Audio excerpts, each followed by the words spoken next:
I dread doing the hectic school runs. I dread doing the school run and I don't want to do the school runs anymore.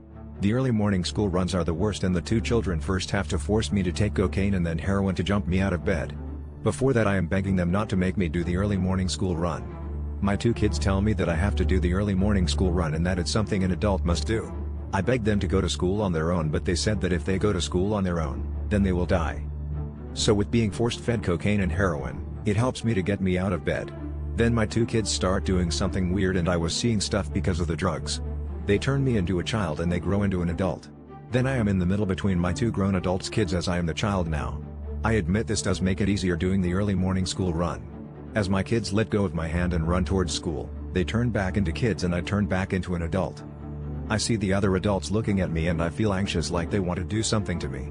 I want to fight them, but then I just go home and I wait for school to end. Doing the end of school run is easier than the early morning school run. I don't know, but I guess it's because I am already warmed up for it, but I still feel a little bit of anxiety. Maybe if my kids stayed in one school then I wouldn't have much anxiety, but I'm not sure about that. Then as I pick up my kids, they both smile as they have caused havoc upon another school. They killed a few teachers and kids and we walk to the hotel where we are staying at. Both my kids have picked another school and that means another hotel to stay at. Then I remembered that I had a wife and I wondered where she was. Then I remembered. We never had kids, but when we opened the door to a strange lonely child, it forced itself inside. At first it forced my wife to take it to random schools and my wife had to do the dreaded school runs. It fed my wife cocaine and heroin to get her ready to take it school, and it used her to transfer her into a child and itself into an adult, to make it easier to do the school run. Then when my wife was stuck as a child, it was now my turn to do the school runs.